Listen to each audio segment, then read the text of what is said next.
Sejam muito bem-vindos a mais um episódio do SquadraCast. Eu sou a Evelyn e vou conduzir com vocês essa conversa. Hoje a gente vai falar da saúde renal de cães e gatos. E ninguém melhor para falar desse tema do que ela, que é médica veterinária, é mestre em ciência animal, especializada em nefrologia e urologia veterinária, sócia proprietária da Rimes Vet, docente da FAESA, Centro Universitário, conselheira científica da Anclivepa Capixaba. Ela é a doutora Viviane Raposo. Seja muito bem-vinda. Muito obrigada. Muito obrigada pelo convite. Que bom. Doutora, hoje a gente vai conversar bastante sobre essa parte, né, esse tema, que acho que é um tema complexo, né, Vivi? Você concorda, assim, no seu dia a dia, que é um tema que existe muitas dúvidas dos tutores ou até dos clínicos mesmo que não são especialistas? Concordo. Concordo que a doença renal ainda, ela assusta com aquela ureia e creatinina somente, né? E a gente, quando tenta passar isso tanto pro clínico quanto pro tutor, a gente mostra que vai além de uma ureia e creatinina, doença renal, e isso torna tudo muito complexo, Sim. né? E me conta um pouquinho, acho que conta pro público que tá nos ouvindo ou nos vendo, como que foi a sua trajetória, né, de formação na medicina veterinária e por que você escolheu seguir, né, a especialidade de nefrologia e urologia? Conta um pouquinho dessa história pra gente. Sim, como toda criança que ama animais, né, sempre, desde que eu me entendo por gente, eu falava que eu iria ser médica veterinária. E aí, assim foi, né? E quando eu cheguei na graduação, teve aquela dúvida, né, do que fazer. A gente acaba se pegando, né, pensando, vou para que área? Preciso escolher qual área eu vou seguir. Mas eu sempre me identifiquei com clínica de pequenos. E eu tive uma professora durante a graduação que me inspirou muito, me inspira até hoje. E eu falava que eu queria seguir os passos dela, né? Então, os passos dela era ela ser especializada e ela atendia, né, na rotina clínica, mas também dava aula na faculdade. Legal. Então, eu sempre gostei dessa parte da docência. E ela era cardiologista. Então, eu segui a minha faculdade pensando em cardiologia veterinária. Quando a gente forma, a gente tem que trabalhar, praticar aquilo, né? E uma coisa que é engraçada é que quando eu formei, eu fui atrás de estágio depois de formada. Porque eu ainda não sentia que eu tinha aquela capacidade de atender sem alguém me orientar. Então, eu fui atrás de estágio e foi quando eu tive uma oportunidade excelente de crescer bastante com quem abriu essas portas para mim. E foi ali, vivendo a rotina clínica em um hospital com muito movimento, tendo essa mentoria perfeita, né, que foi direcionando o que é certo ou errado na minha vida, que eu visualizei que cardiologia tinha pouco, né, porque a especialização aqui no Espírito Santo ela ainda é nova, né, mas tinha um pouco ainda de médicos veterinários especializados, mas na nefrologia tinha apenas um. E a gente tinha uma demanda muito grande na internação. E aí foi quando eu falei, por que não, né, fisiologicamente falando, um depende do outro, né, quem estuda cardio gosta de estudar rim. Foi quando eu me direcionei, né, mas isso foi depois do mestrado, foi continuar trabalhando ali na rotina clínica e ver esse buraco, entre aspas, no mercado. Na época, quando eu fiz especialização, não tinha hemodiálise. Não tinha? Não tinha. Então, a gente encaminhava para Minas para fazer hemodiálise. Uau. Até que um tutor na internação perguntou assim, por que no Espírito Santo não tem hemodiálise? E aí eu falei... O tutor perguntou, né? O tutor, porque ele ia levar o animalzinho dele para Minas para dialisar. Era um paciente agudo e tinha que fazer... E aí, quando ele me perguntou isso, né, eu era internista do hospital, e ele falou, por quê que não tem hemodiálise? Eu não sabia responder.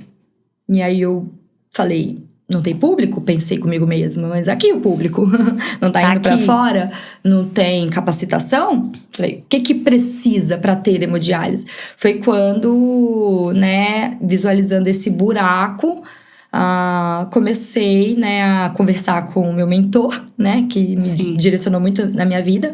Foi quando eu comecei a enxergar e falar assim, por que nosso estado não pode ter hemodiálise? Então, assim, olhar o estado evoluído é olhar as oportunidades que a gente tem aqui, né? Legal. O estado evoluído que eu falo são os estados vizinhos que já estão evoluídos. Então, por que Minas tem, São Paulo tem, o Espírito Santo não tem? Então, foi quando eu entrei pela hemodiálise, né? Iniciei a nefrologia ao contrário, eu entrei pelas portas do fundo. Eu entrei na hemodiálise para depois entrar na especialização. né? Que legal.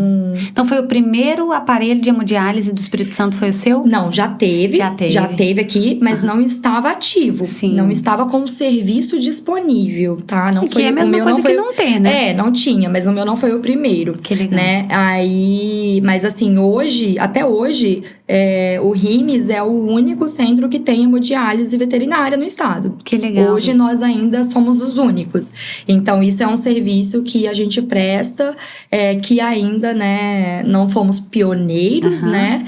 Mas temos nosso serviço aí ativo, dialisando e salvando vidas. Que legal. E o que mais te encanta, assim, quando a gente fala, cara, que eu fico encantada em atender um paciente, né, que necessite dessa especialidade? Eu acho que os tutores, eles ainda chegam pra gente, né, quando eles descobrem que o paciente tem uma doença renal e que não tem cura, eles chegam sem esperança. Sim. Sabe? É como se fosse assim, ele vai morrer amanhã.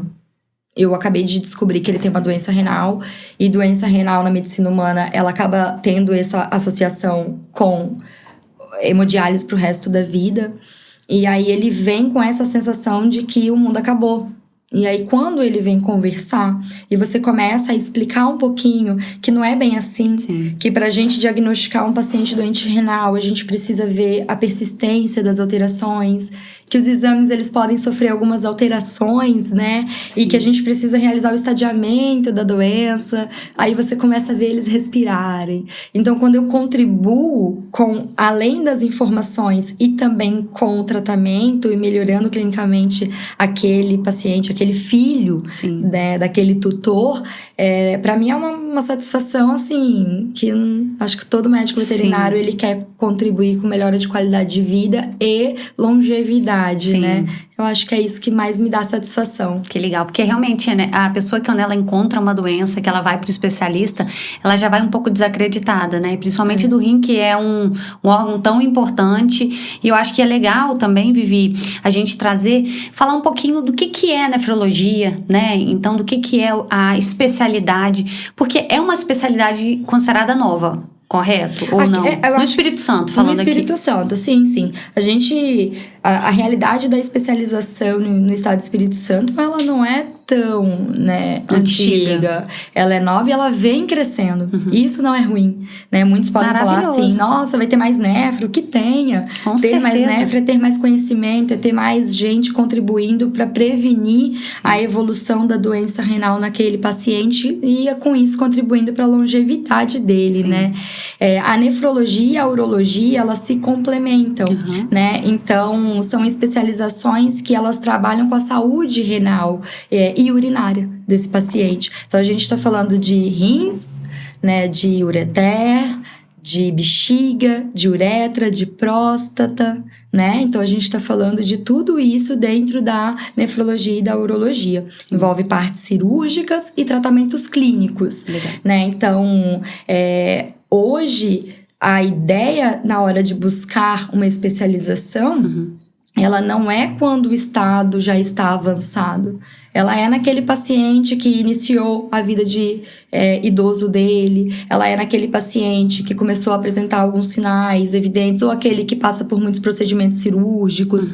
Ou aquele que diagnosticou que é cardiopata, né? Então, um afeta o outro, rim afeta coração. Então, a gente já teria a indicação de começar a fazer uma prevenção de uma possível doença renal ou não. Às vezes, a gente até faz o diagnóstico na prevenção, né? Caramba. Porque o diagnóstico da doença renal, ele é feito muitas vezes por um achado. Porque é silenciosa a doença. Então, isso é perigoso, né, Vivi? Porque a pessoa geralmente só vai descobrir aquilo quando já tem, às vezes, um sinal clínico, às vezes, irreversível. Sim. E assim, infelizmente, a doença renal, ela não tem cura, né? E ela pode evoluir.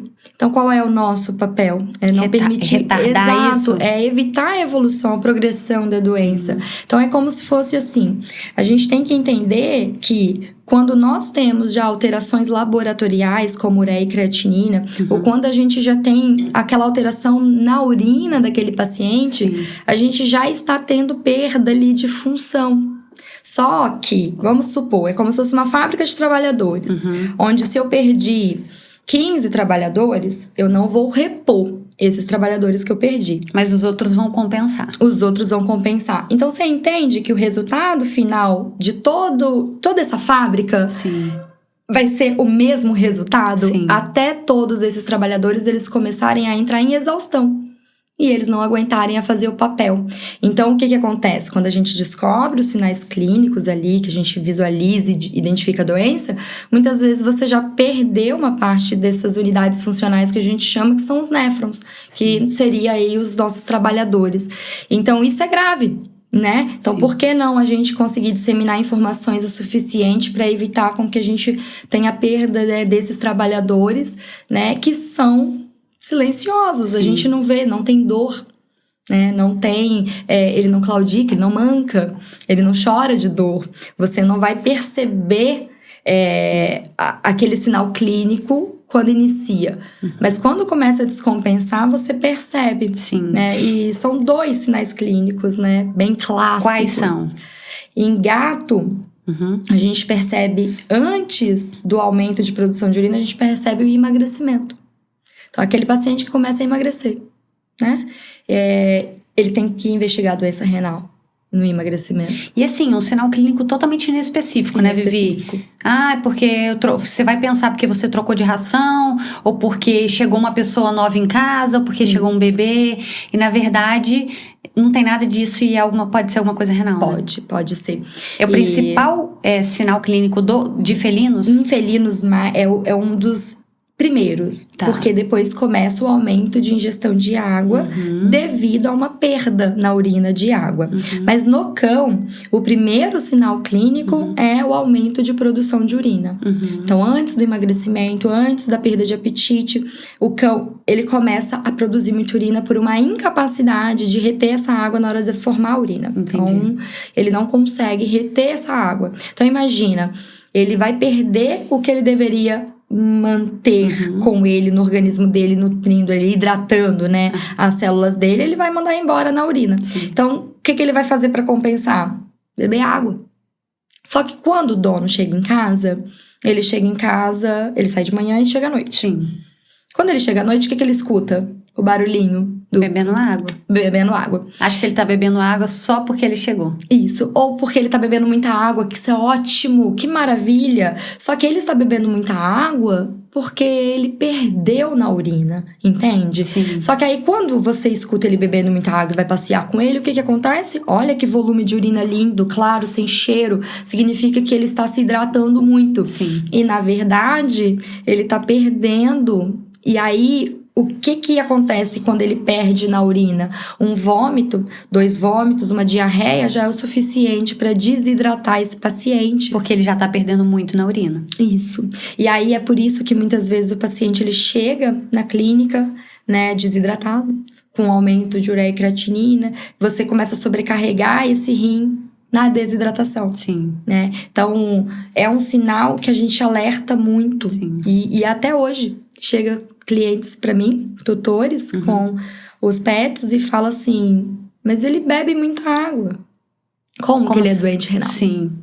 Né? E é um sinal, assim, eu vejo você falando, quando você falou isso, eu me vi, assim, em algumas situações, quando amigos próximos falam assim, nossa, meu cachorro só come ou só bebe água quando eu tô em casa. Sim. E, na verdade, ele não tá vendo a maior parte do tempo, né? Não.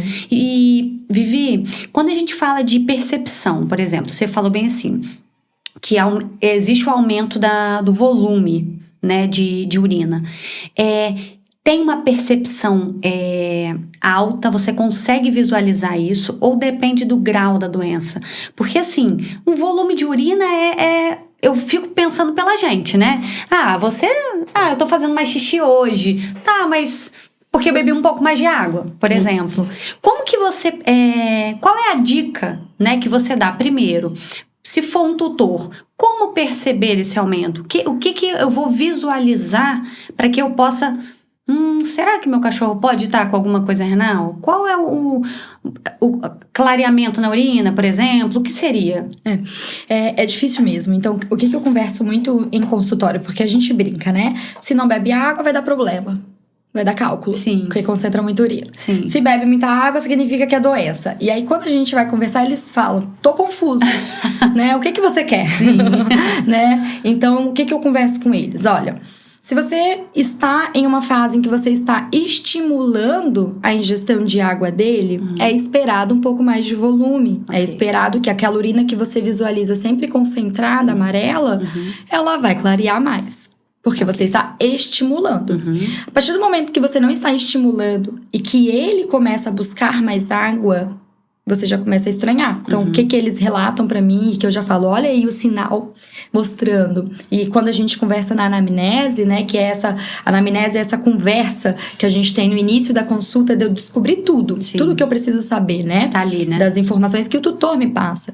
Então, quando ele passa, ele fala assim, olha, comecei a ter que acordar de madrugada pra abrir a porta pra ela descer da cama e beber água, porque ela estava me pedindo de madrugada. Sim. Então, por que ela começou a ter sede de madrugada? É a pergunta que a gente tem que fazer, né? Então, o que eu dou de dica, assim, de perceber em casa? Primeiro, quem usa tapete está aumentando a troca do tapete. Então, olha, o tapete, se ele fica ali com uma urina mais concentrada, ele absorve, mas ele fica bem concentrado. Sim, você ele tem visualiza, cheiro, né? Visualiza, você vê a marcação do redondinho. Então eu peço às vezes pra eles me mostrarem na mão. Ele me mostra na mão aqui quanto que é o volume. Então, isso daqui.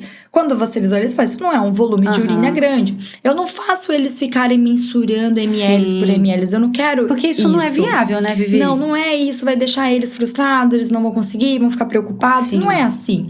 Então, a percepção que a gente tem do aumento de produção de urina, ela é visual. Ela é aquele passeio em que o paciente, ele tá andando, ele para e ele fica ali, ó, urinando. Um volume muito grande. Não é aquele paciente que sai e marca território. Entendi. O que marca território, ele tá marcando o território com pequenas quantidades de urina. Ele não tá fazendo volumes muito grandes em cada vez que ele urina. Entende? Isso não é uma poliúria, né? Que é o aumento de produção de urina. Então, a gente vai conversando assim com eles, né? E uma coisa que eu percebo quando eu pergunto na anamnese, me fala a cor da urina. Aí eles respondem, normal.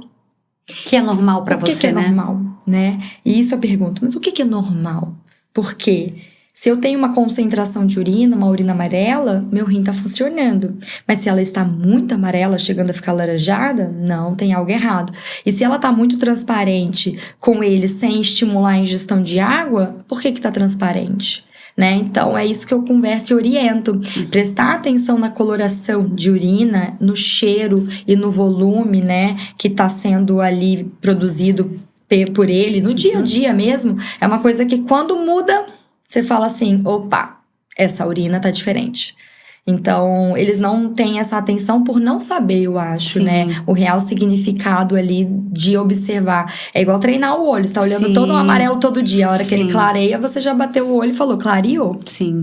E é, assim, é uma percepção... A gente entra no automático, né? Então, assim, trocar o tapete, você tá ali, você pega o tapete e joga fora, e pega a água. Então, você não percebe os sinais, e são sinais claros, né? Mas são do dia a dia. Né? Então, essa atenção que eu acho que o tutor precisa ter, mas que passa batido. Eu acho que eu consigo compreender essa dificuldade, porque aquilo é do dia a dia, né? Isso acontece muito lá, o tutor chega falando, depois que você vai ligando os pontos, ele mesmo percebe? Percebe. E às vezes ele fala assim, eu não sei, faz xixi no quintal. E aí, quando a gente explica a importância de entender, eles começam a reparar. Então eles falam assim, olha, agora quando ela sai pra ir pro quintal pra fazer xixi, eu corro. Pelo menos pra uma vez no dia eu consegui ver o aspecto daquela urina. Legal. Né? Então isso é importante. É claro que existem, é individual, sempre quando a gente tem um paciente no consultório, quando se trata de doença renal, doença urinária, é individual. Então a rotina daquele tutor às vezes não vai permitir com que ele visualize. Para isso a gente faz exames complementares pra gente ter essa resposta. Né? Então existe aquele exame que me mostra totalmente o oposto do que ele achava. Então olha, ele bebe muita água. Aí na hora que eu olho o exame de urina completamente concentrado, mostrando ali que tá até ultrapassando o limite da capacidade daquele aparelho de ver a densidade urinária, Sim. né? E aí você olha e fala, não, se ele tá bebendo muita água pra você, ele não tá bebendo o suficiente, né? Então, isso é bem interessante pra gente alinhar o manejo, que eu falo. Legal. E aí, quando a gente fala para o médico veterinário, vamos falar para o médico veterinário clínico, para um recém-formado, quais são os sinais que você entende como talvez pequenos numa consulta, numa anamnese, que o médico veterinário pode levantar uma anteninha? Seriam os mesmos do tutor, por exemplo?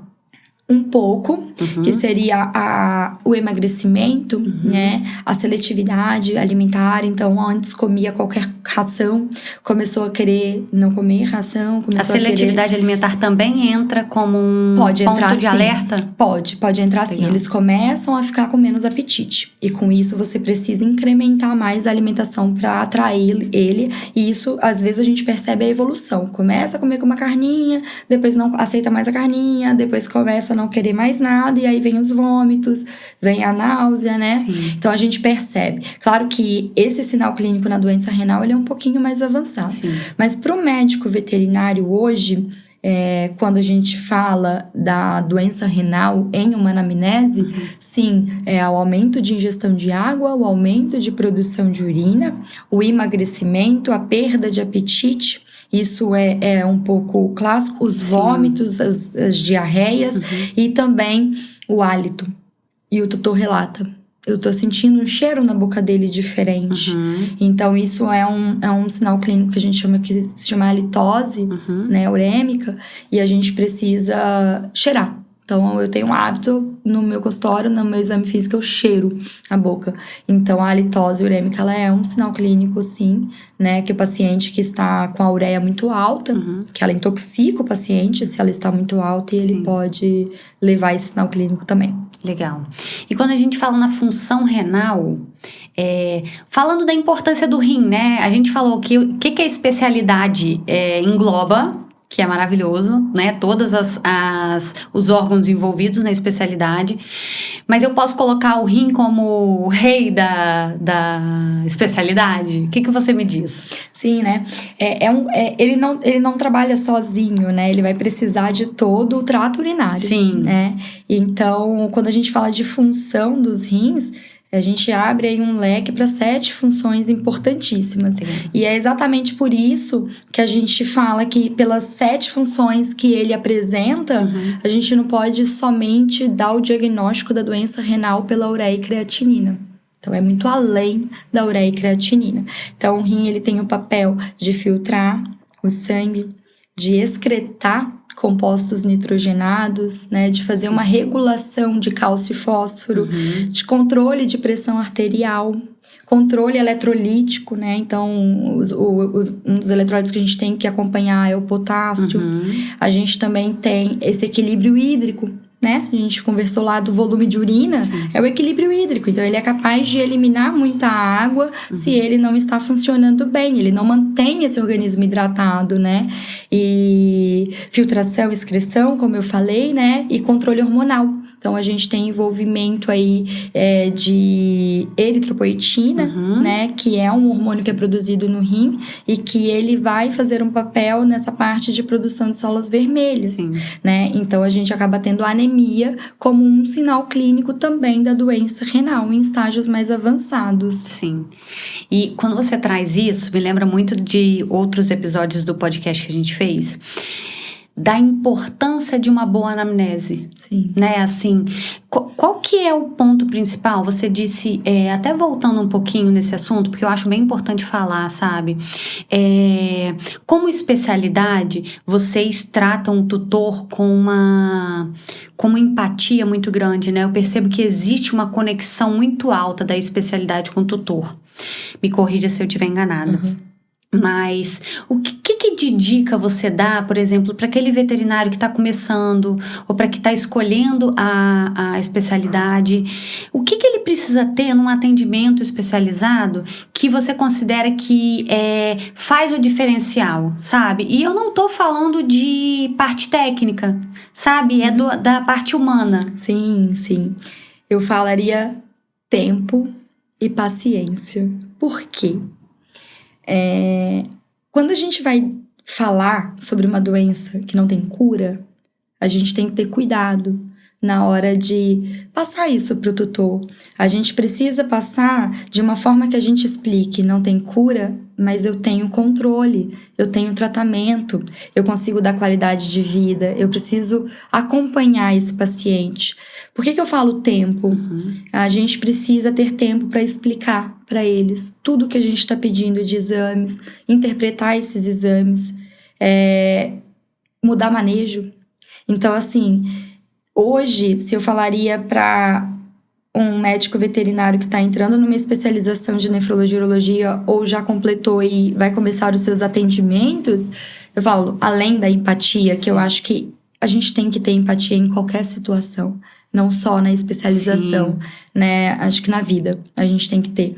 E eu falaria isso, você tem que ter tempo e paciência, porque você vai lidar com um cliente, um tutor que tem muitas dúvidas, tem muitos medos, ele pode desesperar, ele muitas vezes tem histórico na família de um ente querido que teve uma doença renal. Então a gente tem que tomar uma... E cria essa associação, né? Sempre cria. Não só uma associação, como um medo de passar de novo pelo que passou com o ente querido, ou reviver esse momento. Sim. E aquilo gera uma dor, às vezes, até maior, né? Então, assim, são todos esses cuidados que a gente tem que explicar. Não é só falar, olha, é um doente renal e não tem cura. Não é só assim, né? É explicar o que a gente pode fazer para evitar que progride essa doença. Porque tem o que fazer, né? Então, assim, na hora que a gente, né, se torna um especializado, a gente precisa entender o poder que a gente tem nas mãos de falar sobre o diagnóstico que a gente fechou e o tratamento. Então, a gente tem que ter essa cautela, esse cuidado. Isso é muito importante, assim, eu acho que isso é das dicas que a gente dá, né, numa conversa, numa troca de ideia, igual a gente está fazendo aqui, são coisas, eu falo que se a gente absorve 1% de cada conversa que a gente tem, né, que a gente escuta, a gente melhora todo dia, e isso, assim, são dicas valiosíssimas, né, Vivi tem uma grande experiência, não só na nefrologia, mas, né, na parte clínica, médica, veterinária. Então, eu acho que é muito importante vocês ouvirem essa dica de ouro. Vivi, e falando dessa parte, o que não pode faltar?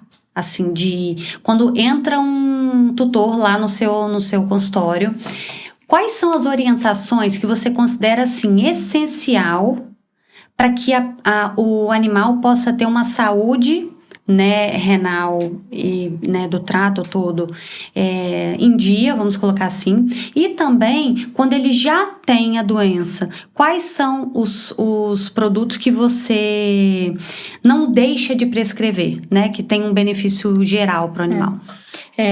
O tratamento da doença renal, por ter esse leque de funções, a gente não consegue, às vezes, padronizar um tratamento fechado. Existem alguns cuidados que a gente precisa muito ter, tá? Então, vamos colocar naquele paciente que você deu de exemplo que é para prevenir, vamos supor, né? Okay. O que eu posso fazer para prevenir com que essa doença evolua? Além de toda a parte de hidratação, que eu acho que é um ponto muito importante que a gente tem que falar, o paciente que ele é doente renal, ele pode desidratar. Então, nós temos que manter a saúde do organismo todo, né? O rim, ele é essencial, ele é muito funcional, ele é necessário, mas ele não funciona sozinho, né? Então, se eu tiver outras comorbidades, outras doenças, eu vou sobrecarregar esse órgão. Então, eu preciso olhar o organismo como um todo. Então, uma boa alimentação balanceada, e eu não estou dizendo que todo doente renal, ele vai fazer uso de dieta renal, tá? Então, isso não é uma regra, tá? Mas o uso de uma dieta balanceada, um protocolo de prevenção de infecciosas, doenças infecciosas. Então, a nossa casuística aqui no Espírito Santo é muito grande, dos pacientes que eles são infestados por carrapato, e a gente acaba tendo aí a transmissão da doença, né, que ele transporta, né, como babesiose, ou erliquiose, ou anaplasmose. Sim.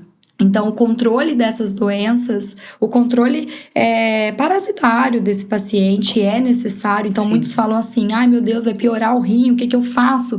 Não, quem piora é a doença. Ele não pode ter a doença.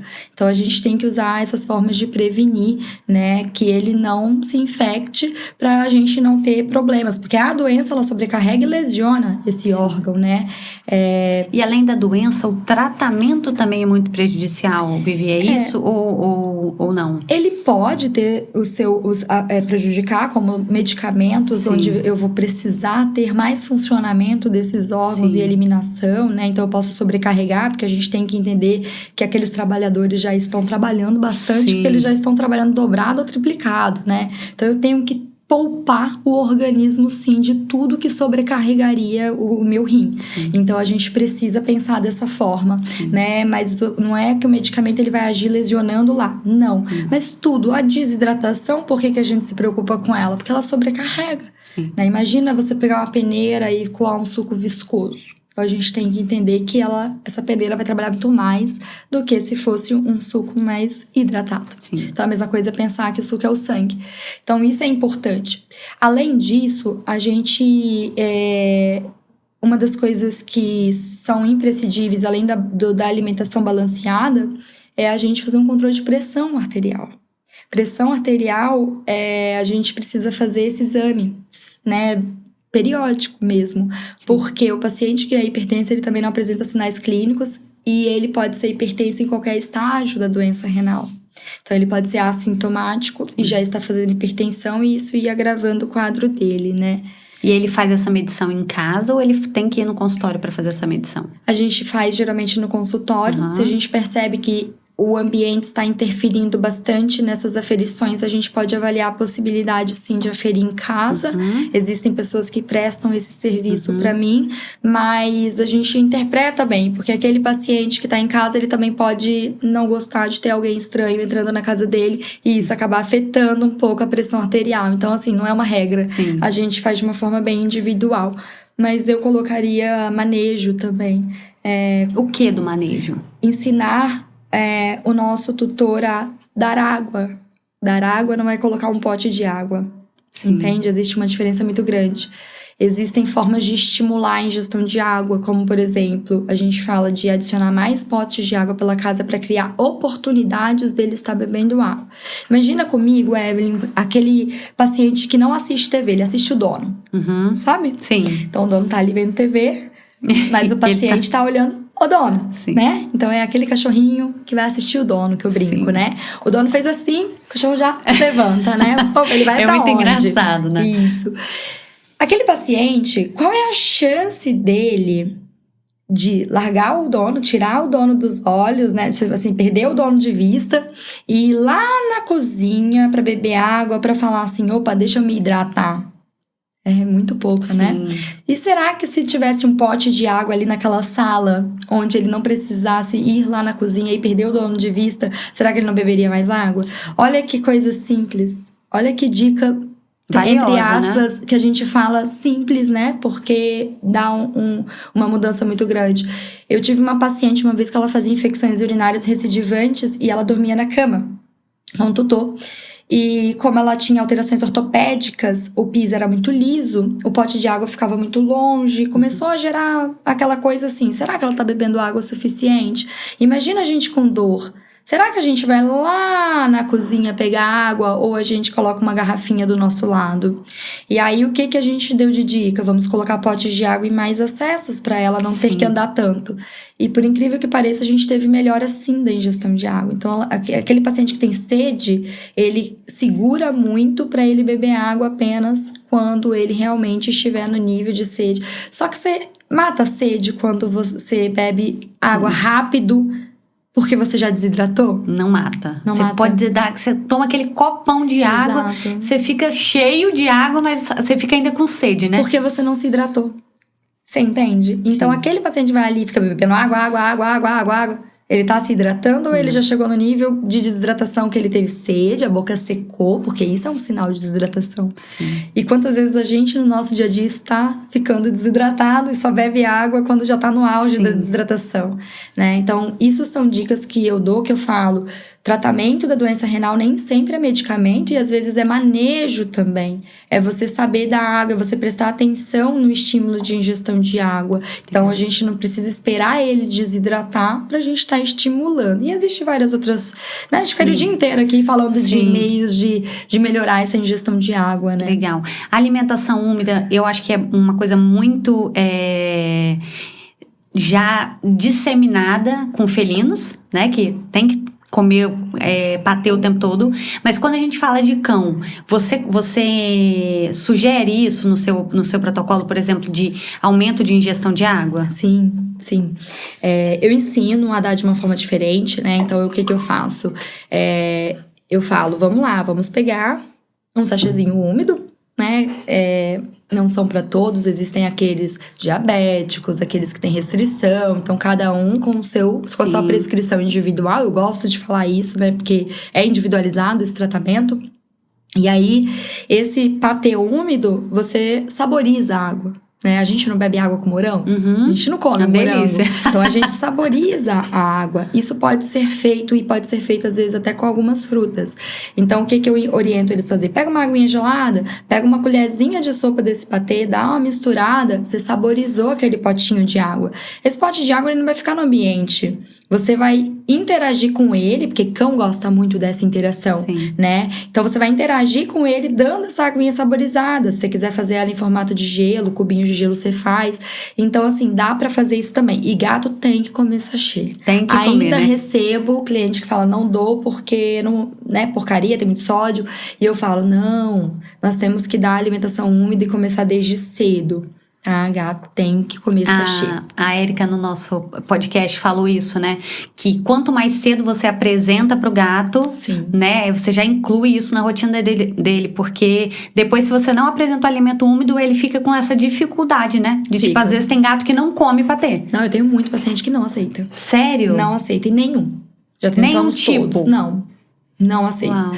E olha aí a dificuldade, né? Muita, a gente tem dificuldade. Esse não aceita. E eles falam, eu não sei mais o que fazer. E eu falo assim, olha, nós vamos ofertar de várias formas, não vamos desistir. A gente vai ofertar ele em cubo de gelo, vamos ofertar ele mais aguadinho, menos aguadinho. Existe aquele que gosta somente do caldo. E olha que coisa interessante. Eles chegam e falam assim, eu não dou sachê não. Eu coloco lá, ele só come o caldo. Que bom que eles comem. É esse que eu quero que beba sachê, né? Não come, beba sachê. Mas eles... mas é exatamente isso. Eu acho que falta aquela pergunta assim, por que eu dou sachê? Né? Se eu estou dando pra hidratar... Então, que bom que ele bebe o caldo. É a orientação que falta, né? Sim, com Mas certeza. que cada vez mais está sendo disseminado e eles estão mudando o manejo. E tem cliente meu, paciente meu, que sai com receita só de manejo. Que legal. Porque manejo tem que ser receitado. Sim. Né? Isso, nossa, eu acho que foi uma frase assim, ouro. Manejo tem que ser receitado, né? Exatamente. Você não fala da boca pra fora, você escreve. Coloque mais potes de água pela casa. Dê sachê todos os dias. Ensine ele. Porque quando está na receita... É como se... o carimbou tem um peso maior, né? Não é uma orientação copia e cola. Que legal. Para aquele paciente, eu vou orientar um tipo de fruta, talvez. Na anamnese, já conheço um pouco da rotina do tutor. Então, se eu conheço a rotina dele, não adianta eu prescrever para ele fazer isso 3 vezes ao dia, entende? Sim. Então, é de acordo com... o Individualizado. individual. Isso, todo tratamento é individualizado, não tem jeito, não tem uma receitinha de bolo. Tem alguma fruta que não pode, tipo assim, que é extremamente tóxica? Falando da parte renal, né? Tem várias, a Carol trouxe pra gente também quando veio aqui. Mas qual que você fala bem assim, nossa, essa nunca pode dar? Uva, nem uva passas e nem uva. Uva é proibido para cães, tá? A gente... Né? Então, se você é tutor, fica a dica da doutora Viviane. Uva não. Não, porque não dê uva. E eles dão, né? Porque tá ali comendo pipoca, uva e vai. A gente tem esse hábito. Tem clientes que são mais... que buscam mais saber, né? O que eu posso dar, o que eu não posso. Mas tem alguns que realmente não têm esse entendimento de que às vezes algum alimento pode fazer mal e eles dão sem querer mesmo. E a gente vai orientando. Tem hora que não dá nada, graças a Deus, vai entender, mas a gente orienta, não faça isso, né? Não é porque não deu uma vez que pode continuar não dando. Sim. É tóxico, não dê. Tire de perto. E o que pode dar? Qual é a fruta que você fala bem assim? Tirando, obviamente, os animais que têm outras comorbidades, qual é a fruta que o animal pode comer? Falando de saúde renal. Eu gosto das que tem mais água, é claro, né? Se eu for pensar Melancia, por exemplo. Eu coloco como melancia e melão. Eu deixo entre esses se ele não tiver nenhuma restrição, né? Ou outras comorbidades. Mas eu coloco entre melancia e melão. Legal. Então isso... E o tutor gosta, né? Porque gosta. É uma possibilidade de dar um mimo pro seu pet, né? Isso. Muitas vezes eles vêm já com muitos hábitos, né? Então ele tem um hábito de eu estou tomando café da manhã e eu gosto de dar uma mão. E aí eu falo, vamos trocar. Né? Vamos colocar algo que esteja hidratando ele. Sim. Então, se você já dá, vamos só mudar e tentar adaptar isso para que isso beneficie ele ainda mais na questão da ingestão de água. Quando eles entendem que aquela água que eles bebem muito, que a gente chama de polidipsia, que é aquela ingestão de água exagerada, ela é para repor o que perdeu, eles ficam mais alertas na hora de melhorar a ingestão. Porque quando tem aquela sensação de que já bebe muita água, isso acaba sendo deixado um pouco de lado. Tipo, mas ele bebe muita água, mas beber mais água que isso é impossível, né? Então, tem essa questão também. Então, a gente orienta sempre isso, né? É muito... Cada paciente, a gente vai ter uma real necessidade de estimular a ingestão ou não, porque ou perde muito ou não bebe nada de água, né? Entendi. Então, tem essas questões do Legal. trato urinário e da doença renal. Sim. A gente falou de manejo, que é essa parte de, né, o que não pode faltar no manejo da doença renal. E existe algum suplemento ou alguma coisa que você considera extremamente importante que diminua, sei lá, talvez inflamação ou, enfim, qualquer coisa que seja um ponto de melhoria no tratamento renal. Sim, a gente entra, né, nesses pacientes de estadiamento inicial, que a gente quer evitar a progressão da doença, a gente entra com ômega 3. Legal. Então, a gente usa o ômega 3 na nossa rotina, né, da nefrologia, com esse intuito de desinflamar mais esse paciente. Porque um paciente doente renal, ele é inflamado, né? E tem algum, por exemplo, quando a pessoa for falar, eu posso dar ômega 3 pro meu cachorro sem ir numa consulta, por exemplo? Poderia. Sim. Poderia, né? O ômega 3, ele é um suplemento que ele não teria essa contraindicação de usar. Sim. É claro que a gente só ajusta doses. Então, existem as doses que são ajustadas para cada doença. Então, para a doença renal, eu vou talvez prescrever outro tipo de dosagem, não aquela dosagem de bula. Sim. Então, assim, existe... essa questão, né? Eu falo isso para os clientes, é valioso demais uma prescrição. Com certeza. Né? Ela não é, assim... À é só toa, olhar né? a bula e pronto. Então, não é à toa que no final de toda bula tá escrito ou consulte de acordo com o médico veterinário. Ou seja, tudo que foi falado ali, a gente ainda tem o poder de mudar o que foi falado. Então, o ômega, ele é usado em determinadas doenças com um propósito, sim, né? De antioxidante, de desinflamar. Então, depende da dose. Sim. E eu falo muito isso porque eu vejo o tutor hoje, né? Na parte humana, cada vez mais as pessoas têm tomado ômega. Né? E aí o tutor fica com essa dúvida. Posso dar um ômega pro meu cachorro? E é importante a gente ressaltar isso, né? Não existe contraindicação, mas também o ideal é que você tenha a consulta com um médico veterinário. Quando eu vou escolher um ômega 3, né? Na sua rotina, o que você analisa para que você utilize aquele ômega 3 na sua rotina? Sim.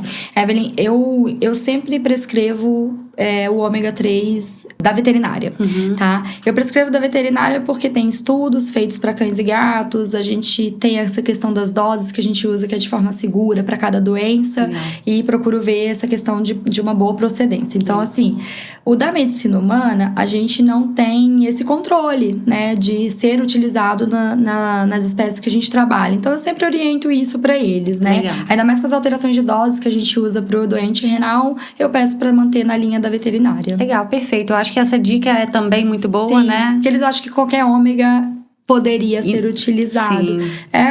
Assim, isso é uma prescrição minha, que eles sabem, que eu sempre tento manter na veterinária. E é uma forma como eu gosto mesmo de trabalhar e vejo bons resultados. Sim. E, Vivi, quando a gente fala, né? A gente falou de predisposição, a gente falou de toda essa parte, da parte renal, da importância do rim, do que utilizar. Vamos falar um pouquinho da predisposição. Existem raças mais predispostas? Existem portes de animais que são mais predispostos à doença renal? Existem algumas raças que a gente tem que ligar um pisca-alerta mesmo, né? De que talvez poderia até antes de chegar à idade, né, adulto, Sim. a idoso, né? A gente fazer uma investigação antes, tá? Que são as raças Yorkshire, Spitz, alemão, tá? É uma raça predisposta. O Poodle também é predisposto. Tanto tempo que eu não vejo um Poodle. Você atende muito? Atendo. Jovens. Jovens. Ai, que lindo. Tenho um paciente de 2 anos, 3 anos, eu fico apaixonada também. Poodle é da nossa infância. Outra raça que a gente tem é o Chihuahua também. Chihuahua também que a gente tem que ficar atento, né? E os felinos. Né, os felinos, a gente não pode esquecer geral, deles. Né? Os felinos, eles já têm uma predisposição por conta de algumas questões anatômicas também. E pelo hábito deles, né? Então, os felinos, eles foram domesticados, então eles têm uma menor ingestão de água e uma capacidade de reabsorver bastante água na hora de formar essa urina. A urina é extremamente concentrada, né? Isso faz com que eles bebam menos água.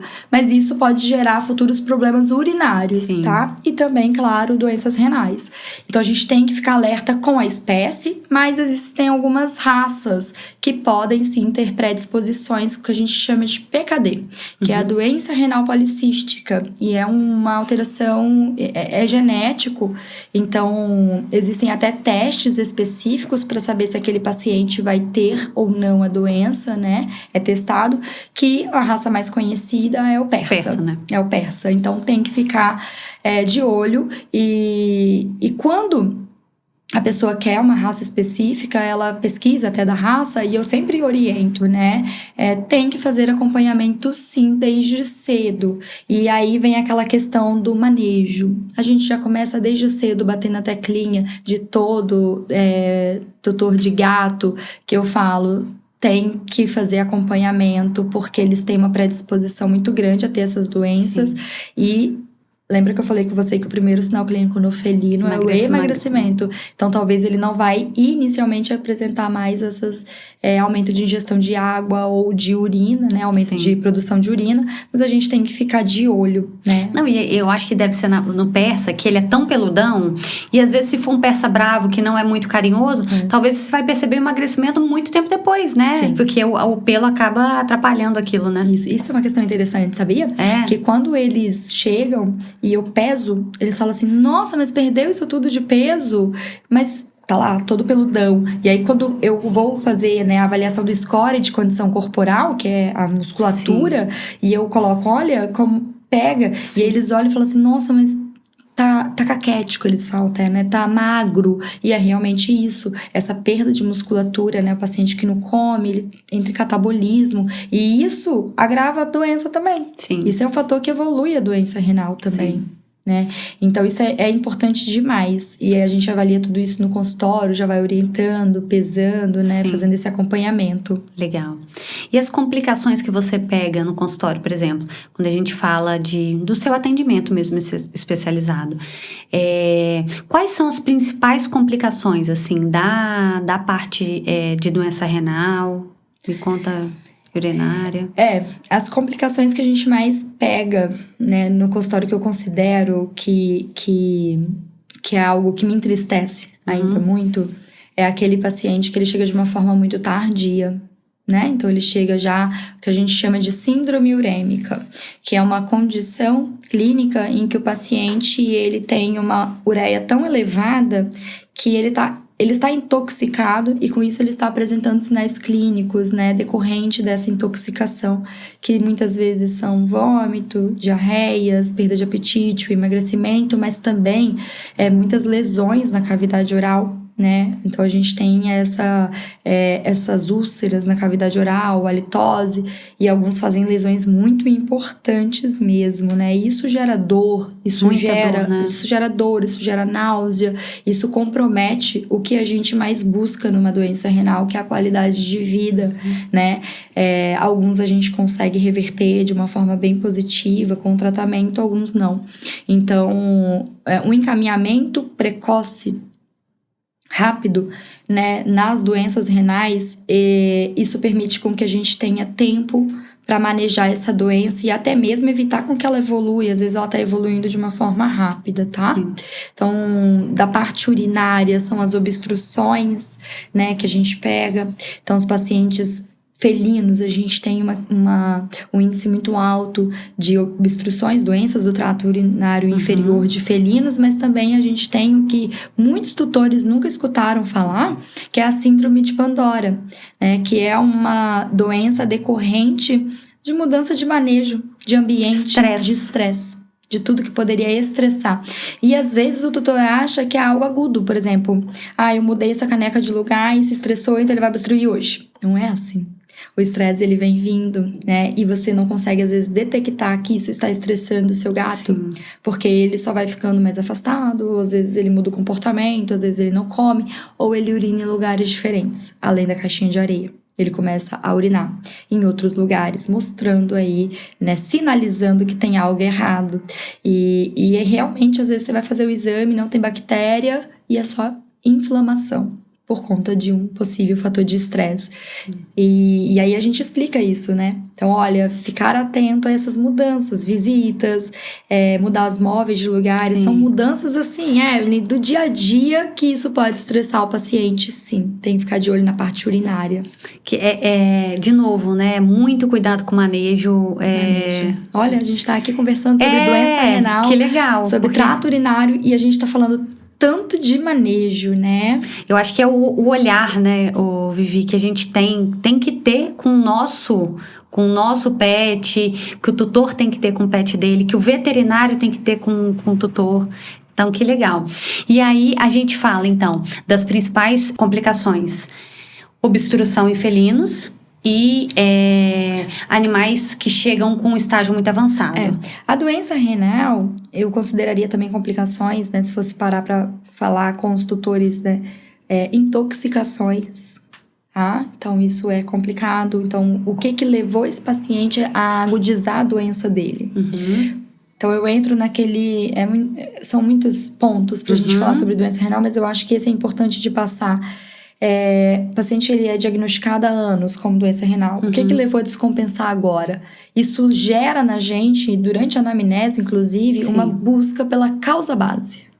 Então, nem tudo que está acontecendo com aquele paciente, a culpa é do rim. Entendi. Às vezes ele é uma vítima, tá? Então, às vezes, ele tem uma doença de causa base que está sobrecarregando esse órgão. Como, por exemplo, as infecciosas que a gente conversou lá atrás, né? Então, as infecciosas, elas não estão vindo mais com queda de plaqueta no exame. Que a gente fala de infecciosa, só pra gente voltar, que é Ehrlichia, que é Babésia, que é anaplasma. São as doenças transmitidas pelo carrapato, né? E essas doenças são importantes demais. Eu falei, a nossa casuística é grande. E elas não vêm mais naquele padrão anemia e plaqueta baixa, que é a trombocitopenia, que é clássica. Ela vem, às vezes, somente com a injúria renal. E ainda não deu tempo do paciente fazer anemia, do paciente ter queda de plaqueta, mas a injúria renal já está acontecendo. Então, isso eu consideraria, sim, que é algo importante, porque isso faz com que a gente busque a causa base. E quando a gente fala de felinos, que eu gosto muito de colocar as espécies, porque existem a casuística maior em cada espécie, né? Lírio. Lírio é extremamente tóxico. Lírio leva a um quadro de uma injúria renal aguda importantíssima. Então, dono de gato não pode ter lírio. Não pode. Não pode. Não pode porque eu ganho lírio e nem levo pra casa. Eu ganho lírio e eu falo... Não tem nem como nem ficar no consultório. Não, jamais. Jamais em clínica veterinária não pode ter lírio. Ainda não se sabe bem essa forma de como ocorre tudo, mas eles relatam que inclusive o pólen inalado poderia gerar uma injúria renal já. Então não é só, ele não come planta. Não. Não pode ter no ambiente lírio. Então, a gente reforça isso, tá? Que isso é uma informação além da uva, né? Tem que ser passado, porque lírio é uma planta muito comum que a gente ganha. Sim. E que não pode ter. Então, na anamnese, quando a gente tá buscando ali informações sobre o que levou à descompensação desse quadro renal, é clássico a gente perguntar: contato com planta e lírio? Tem lírio na casa? E lírio tem vários tipos de lírio, né? Sim. E aí a gente tenta buscar passar essa informação já nesse atendimento para isso ficar bem claro. Caramba, quanta informação, hein, Vivi? Nossa, que legal, assim, a gente fala de um tema que é complexo, eu acho que até na faculdade, quando a gente tá ali, nossa, renal, meu Deus, e agora? Como que eu vou saber isso tudo? E é muito legal ver você com essa especialidade, né, sendo referência no Espírito Santo e também fora, porque dá aula em outras pós-graduações ao longo do Brasil todo aí. E eu queria te agradecer. Nossa, foi incrível, obrigada.